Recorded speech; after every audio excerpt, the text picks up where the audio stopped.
2026年世界杯，48支球队如火如荼交战，几十亿人盯着屏幕。你有没有想过，把这场全球盛宴拽在手里的那个组织是谁？国际足球联合会非法在法律上，它只是一个在瑞士注册的非营利协会，和你家楼下依法注册的象棋俱乐部、书法协会没有本质区别。可就是这个组织控制着地球上收视率最高的活动，它在一个4年周期里的收入高达上百亿美元。它的主席出访时像国家元首一样被接待，身边总围着总统、国王、emir。而在2015年，瑞士警方应美国司法部请求突袭了苏黎世的巴尔拉克酒店。几名非法高官在酒店白色船端的遮掩下被带离现场。当天，美国司法部公开了一份针对14名高层的47项罪名的联邦起诉书。检方的指控用词几乎是在针对一个黑手党集团。The 47-count indictment against these individuals includes charges of racketeering, wire fraud, and money laundering conspiracies spanning 2 decades. 非法被世界吹了一张最大的红牌。一个非盈利的足球协会怎么会拽着这么多钱、这么大的权，又怎么会烂到宛如黑手党？接下来3期视频，我们一层一层把这些问题拆开。今天这一期，我们先来谈钱。非法是如何成为一台价值100亿的印钞机？1974年以前的非法更像是欧洲绅士的权力沙龙。一帮老派的欧洲政客凑在一起，执掌着世界足球的秩序。但在商业上，非法几乎还是一张白纸。他守着世界杯这座金矿，账上却紧巴巴的。直到一个巴西人若昂·阿维兰热改变了这个局面。1974年，他当上了非法主席。1976年，他把可口可乐请进世界杯，成了第一个全球级别的赞助商。从此，世界杯的草皮边上竖起了资本的广告牌。阿维兰热的过人之处是他更早看懂了一件反直觉的事儿：非法真正在卖的不是足球。你在家看球，并不会直接把钱付给非法，但非法把你连同全世界几十亿个盯着屏幕的人的注意力打包出售了。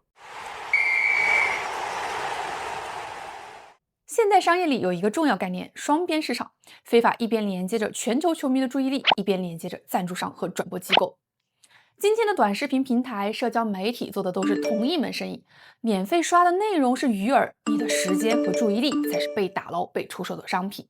而在互联网诞生的几十年前，非法和他的世界杯就已经把这门双边市场的生意推向了全球规模的高度。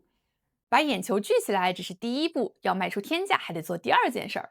试想一下，如果全世界范围内只有一个品牌能出现在世界杯上，那这个名额值多少钱？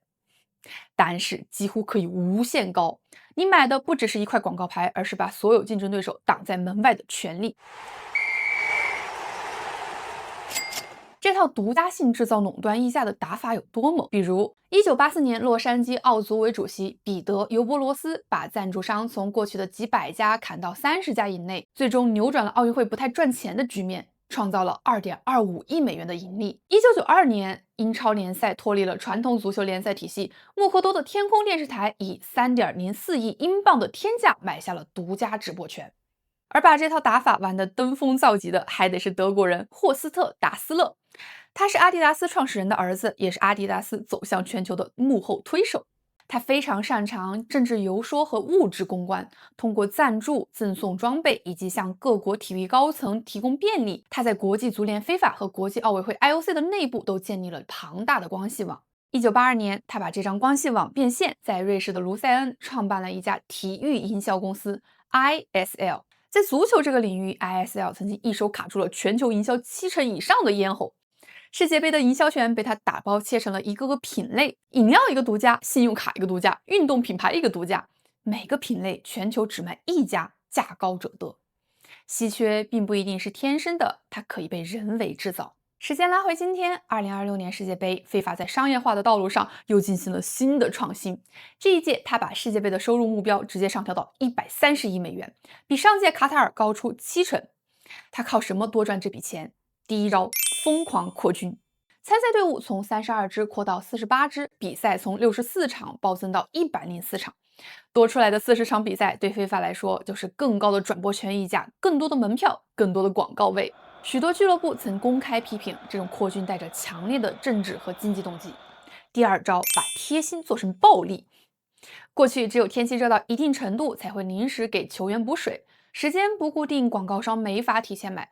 而今年非法宣布，每场比赛的上下半场第22分钟统一暂停3分钟补水，一个原本随机的中断就这样变成了可以提前售卖的广告时间。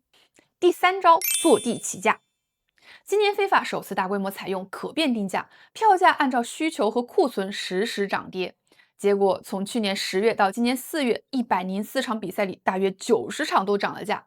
决赛的1级门票从最初公布的6000多美元涨到了1万多。而第4招最猛，甩开中间商，自己赚差价。这是现任主席因凡蒂诺上台后定下的核心战略 ，Direct to Market。门票这边非法搭起了唯一的官方转售平台，对买卖双方各收15%，一买一卖合计抽走30%。这个平台甚至一度出现了单张高达230万美元的二手门票。因凡蒂诺曾表示，若真有人支付200万美元，他将亲自送上热狗和可乐。除了门票这点汤汤水水，非法还把手伸向了转播权和营销权。他开始一步步收回各地的代理权，自己亲自下场和各国的电视台肉搏。而这一仗打得最焦灼的是在中国。按照广电总局的规定，世界杯只能由央视直接购买，其他所有平台都得从央视手里分销。也就是说，面对非法这个全球唯一的卖家，中国市场上只有央视这一个买家。一个独家的卖方和一个独家的买方，经济学里叫做双边垄断，价格机制失效，高度依赖谈判。一开始非法的胃口很大，报价高达2.5到3亿美元。谈判从去年一直拖到今年5月，距离世界杯开幕已经不到1个月，一度传出中国球迷看不了世界杯的说法。5月中旬，非法秘书长带队来到北京，双方在5月13号、14号密集谈了2天。据报道，作为世界杯的全球合作伙伴，联想成了关键的协调者。14号下午，联想建议非法报出最低价。当天深夜，央视认可了这个报价。15号，双方正式宣布达成了合作。从广告、门票到转播权，非法几乎把每一个能榨出钱的齿轮都重新拧紧了一遍。聊到这儿，我们一直都站在非法这边，看他怎么收钱。现在换个视角，凭什么有这么多人心甘情愿出越来越多的钱？答案是因为他手里这座世界杯金矿真的有人抢着要。Shut up and take my money. 从2002年到今天，短短20年，非法靠世界杯的周期总收入飙升了近10倍。单是全球电视转播权，2006年那个周期约13亿美元，2026年的预算已经飙到约43亿美元。而赞助是另一大笔飞涨的收入，它被非法做成了一座等级森严的金字塔。最顶端的是全球合作伙伴1.2亿美元起步，中间是世界杯官方赞助商6800万美元起步，最下面是区域赞助商。如今这座金字塔的每一层都站着中国巨头。顶端的全球合作伙伴里，从早期的万达到今年新进的联想，往下还有海信、蒙牛、vivo、雅迪等一长串中国品牌。其中有意思的是，世界杯本来没有乳制品这个品类，是蒙牛砸下真金白银，生生造出了一个新品类。这些企业图什么？2个字：出海。足球是全世界通用的语言，只要你的 logo 出现在世界杯的赛场上，几十亿人观看，你就能成为一个几乎被全世界看见的品牌。几十年前，日本广告公司电通就看透了全球体育营销的价值，推动日本企业赞助世界杯，撬开了世界市场。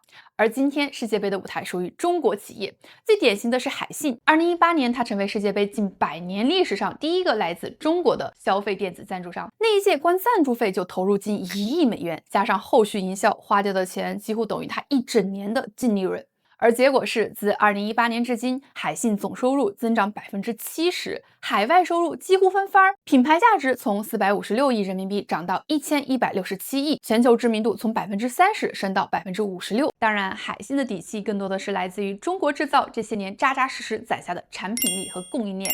世界杯只是把它推到几十亿人面前的扩音器。而年年飞涨的赞助费恰恰说明了这台扩音器的稀缺性，需求永远旺盛，价格自然水涨船高。世界杯这座金矿被全世界的金主用一笔笔真金白银越垒越高。今天这一期我们聊的是非法的钱从哪儿来，而钱的背后是权，决定这座金矿归谁，上百亿的蛋糕是怎么分的，从来不是几十亿球迷，而是一小群人手里的选票。这一张张选票背后藏着什么故事？它的权利又是怎么一步一步建立起来的？下一期我们继续。这里是罪与负，我是民琴，下一期再见。